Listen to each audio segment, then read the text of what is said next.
It's about 12 hours till I'm taking the exam.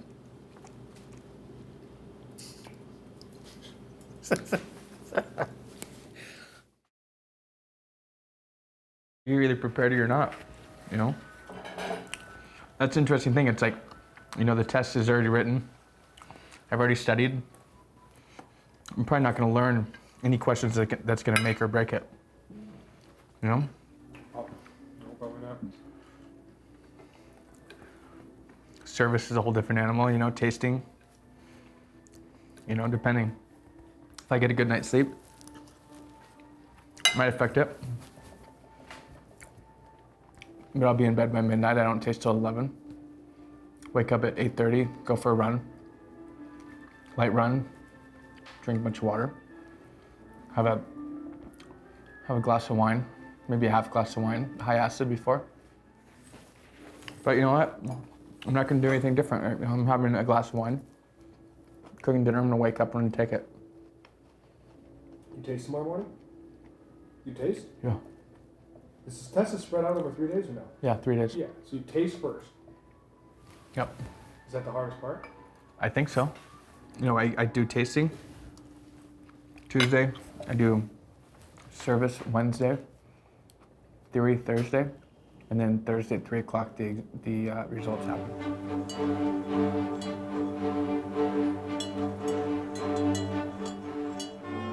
I take my blind tasting exam in about 2 hours, and a little bit nervous, but I feel pretty calm. It's a little bit surreal, but it's here. You know, it came a little faster than I thought.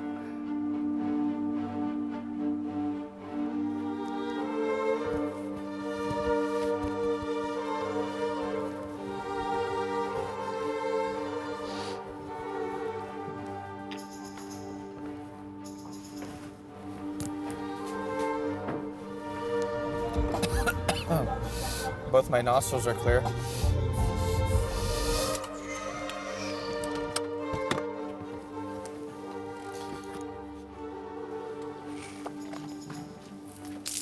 This is just a high acid Sauvignon Blanc. It's a New Zealand Sauvignon Blanc just to cleanse my palate from my Cliff Bar and just kind of get some wine on my palate.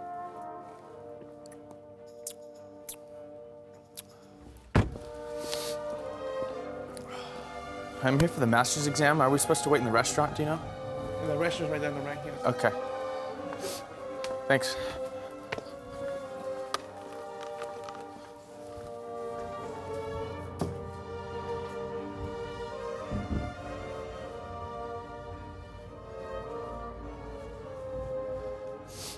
How's it going, Ian? John McCune, good What's to up, see you. buddy? Nice to meet you. You all right? Yeah, You on in? I'm good. I'm about to go in. Good. I don't know about you, but Well, let's talk about it. we will. Can't talk. Out of my presence. Yeah, exactly. Absolutely. Good luck. Take care. Yeah, have fun.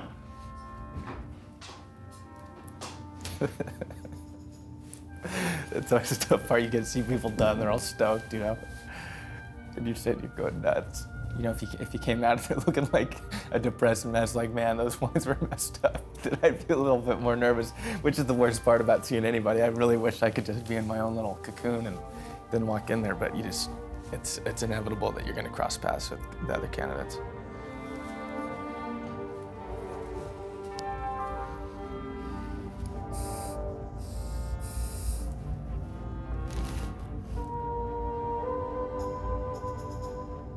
It's a little colder than I'd like.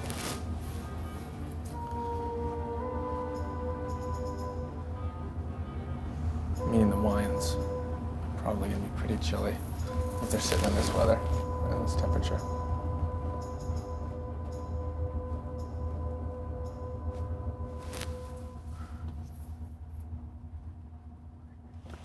We've got umbrellas for days, so.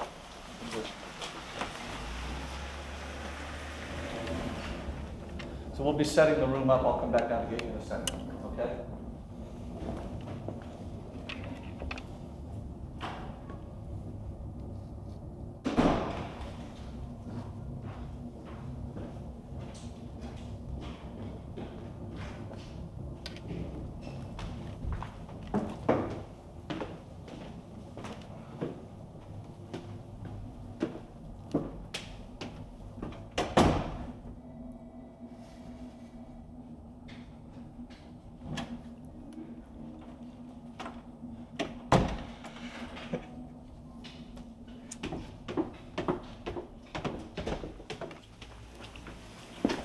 think I could have done it.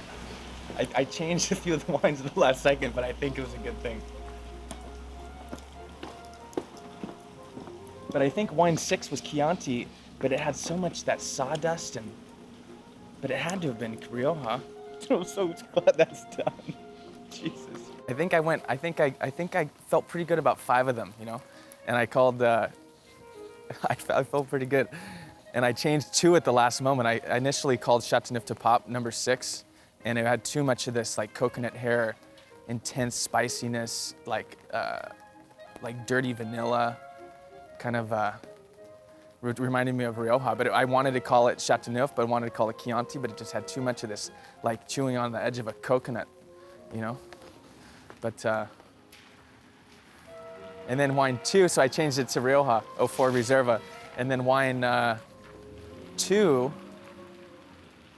what happened? Oh, yeah, I was all confused about it. It was like, is it Chablis? Is it Haut-Brion? Is it Gruner Veltliner? Or is it, you know, what are these unoaked old varieties? And it ended up, I called it Pinot Grigio Alto Adige. And I always make this mistake. I went back to it and I smelled all this peaches and I was like, this is Haut-Brion. So I called it Haut-Brion, which I think it was. But we'll see. But I feel like I nailed the wines. But I always think that until somebody tells me you got 1 for 6, and then it's a whole different game. But I think I have a shot. I honestly think I have a shot. I think I should probably go review service, huh?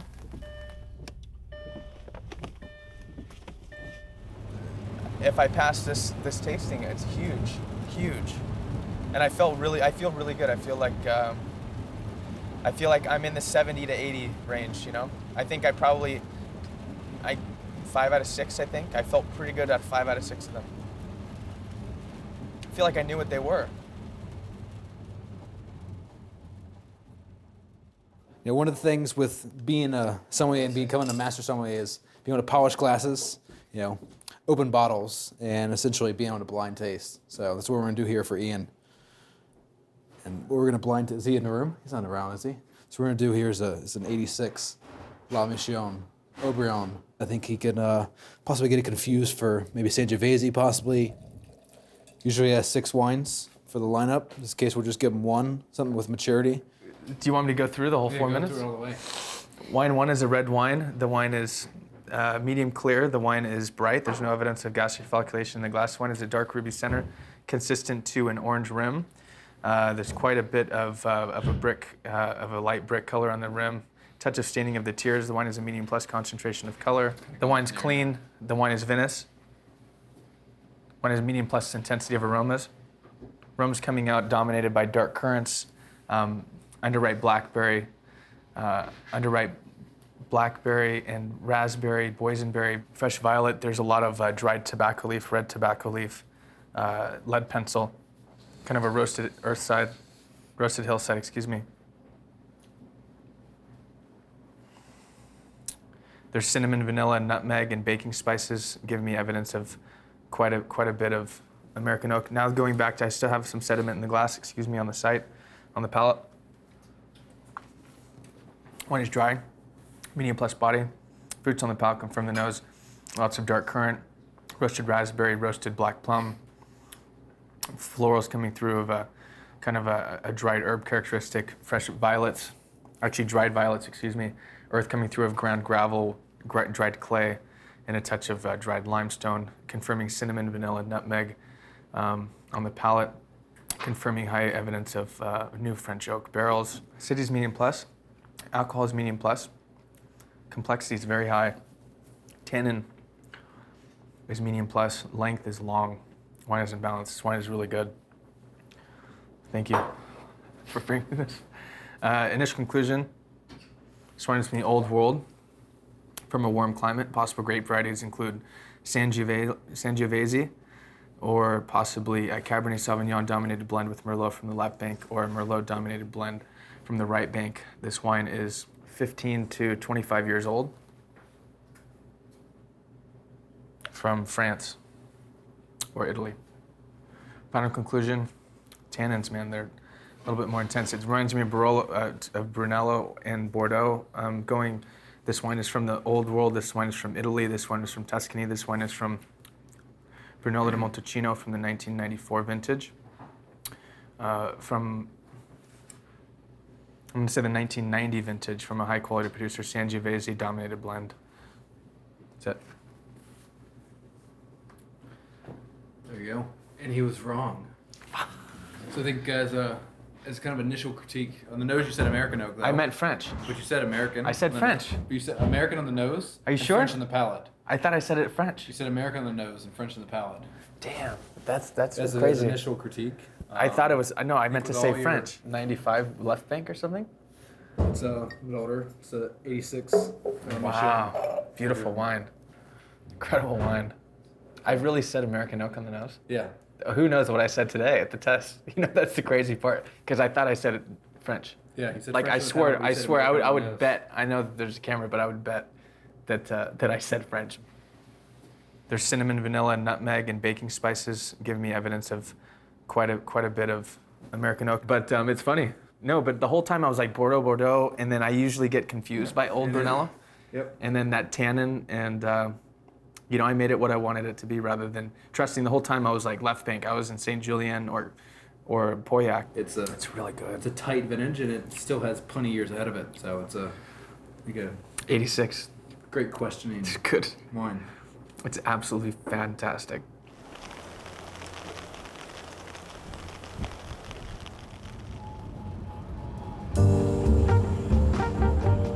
Herb Saint or absinthe, rinse the glass. A sugar cube, a few dashes of Angostura bitters, 2 ounces of rye whiskey, gin, lemon juice, Cointreau, gin with lemon juice, lime juice, and sugar, with cream, egg white, orange flower water, and club soda. Vodka, Kahlua, and cream. Vodka, Kahlua, and cream. I take the test in 20 minutes.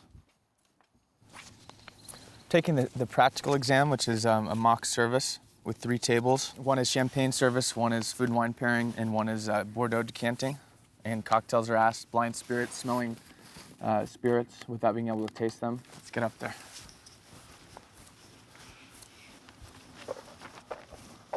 Okay.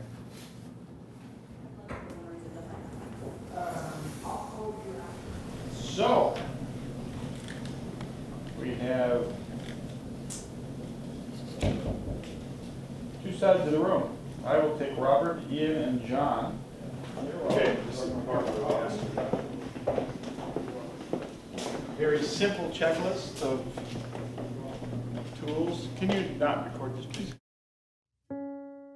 Yeah, I just did the practical exam, and I think it went well. I don't feel terribly confident about how it went, but I didn't mess up terribly bad at any one station. You know, my maitre d', Jay Fletcher, you know, took the glasses off the table, and he put them back on the Guerdon. He said, you know, basically they're dirty because I didn't use the steam properly, which I didn't know there was steam in this, you know, in vessel over to the right, and so it was obviously my fault, and I apologized to the table. My apologies for the dirty glasses. And then I went and polished them, and this is in the middle of, you know, a timed service, so, you know, I don't really feel too confident about the whole exam, to tell you the truth. You know, the more I think about tasting, the more I think about, I mean, service, I think I maybe passed, but not, I don't think I crushed it. You know, there was a couple questions that I messed up on, so I feel like, you know, so-so about both. I'm gonna do about 5 hours of review tonight and about 2 or 3 hours of review tomorrow morning. And hopefully I prepared correctly, you know? Tomorrow I'm taking the theory portion of the Master Sommelier examination. So I'm just trying to review every flashcard I have, you know, over the next 3 or 4 hours, and then wake up and do it again for the next, you know, from 6 to 10 tomorrow morning, and go in and take the test at 10:10, and, you know, hopefully they ask me questions I know. There's a lot of people that won't even take this exam, and they don't want to try because they don't get it. But once you put your hand in the ring, you better study. I like people to try, because I think it inspires things, and I think the pursuit of knowledge is great.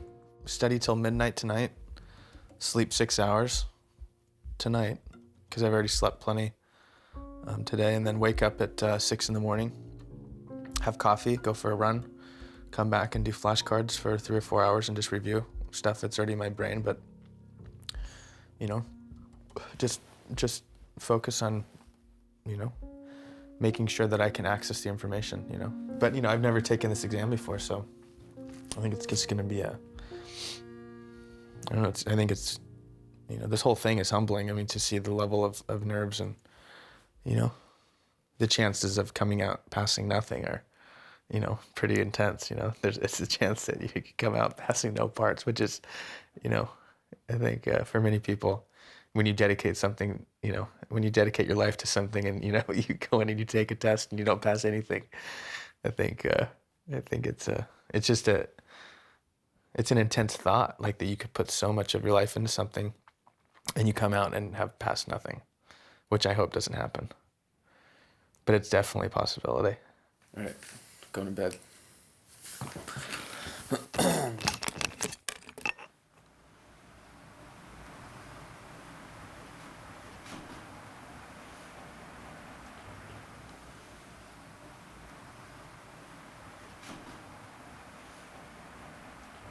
$257 grams for Vinage Tardive and 306 grams for Section Grand Noble. Veselay is the region. Agnolo, Strapsani, and also Messini Cola is another one. Stromadura? Where's that? Stromadura is north of Lisboa. No, it's east. It's in the eastern border, close to Portugal. No, Stromadura is on the west coast. It contains Lisbon within its borders. It's gonna be a fair test. Okay. Mm-hmm.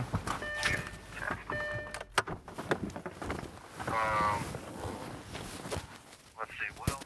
Is there any other areas that you feel weak in? Not really. What are the subs of the MIPO? Dude, I'm done.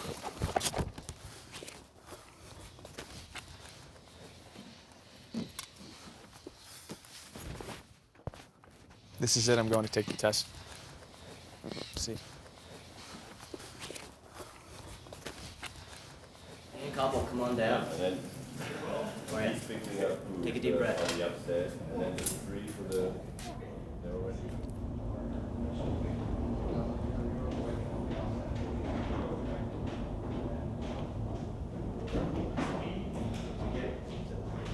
You know, not confident I passed, but I don't think I failed by much. So it depends on, you know, how many points I got for specific parts. But you know, it's one of the hardest exams I've ever taken for sure. But I did have a lot of the information in my head from some flashcards. I was pretty excited coming out of the test. I felt like there was good streaks, and then some questions I blew up on. So hopefully the ones that I missed weren't too heavily weighted. But you know, I'm not too confident I passed, but I don't think I failed by much. So it's possible that I pulled it off, but we'll see.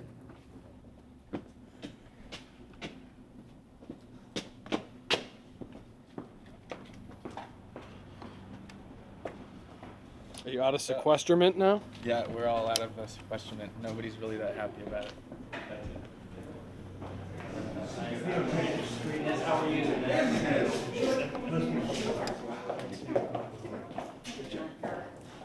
How'd you do? I passed rate. I wish it was me. No, it's not good. It's the little things that matter.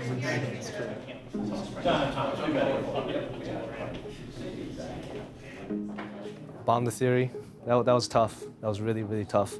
But it's an eye-opener, and I know that I need to study a lot more. This is set up so that way there's a very low pass rate because you really have to earn being a master sommelier. This has been probably the craziest experience I've gone through. I don't, other than childbirth, of course, this is probably the most intense pain I've ever felt. Now, it's stressful. It's just chaotic, and just a lot weighs on your mind while you're studying, trying to figure out ways to remember everything. And you know, at some point I'll get it all crammed in, and we'll go from there. It was a tough exam. That theory was tough. It was really a challenge. Seeing an exam, a test like this, it continues to humble you because you think that you know so much, but you're always reminded that it's just a tip of the iceberg. I got service. Yay! Awesome. I got service. Did you get service? I was really close on tasting. He's Ian? Not quite there. Roommate? Congratulations. Good job. Thank you. Yeah, I'm so stoked. It's huge. Yeah.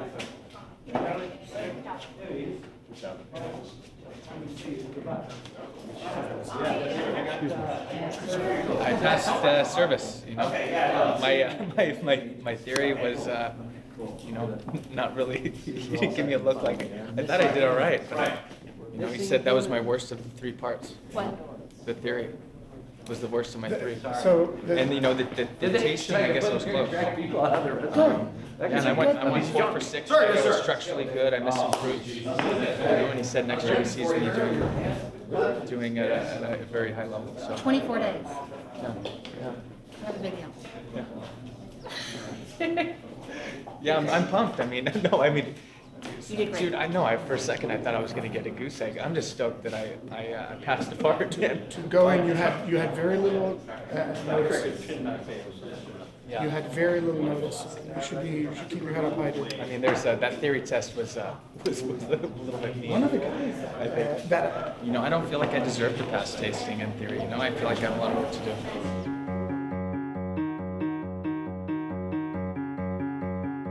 I mean, in my mind, I look into the future that I will pass this exam. But, you know, like, that's just the way I program myself. I think that's the way you have to think.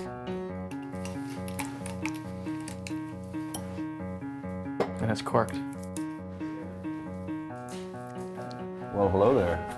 Good afternoon, gentlemen. Mr. Cobble, how are you doing?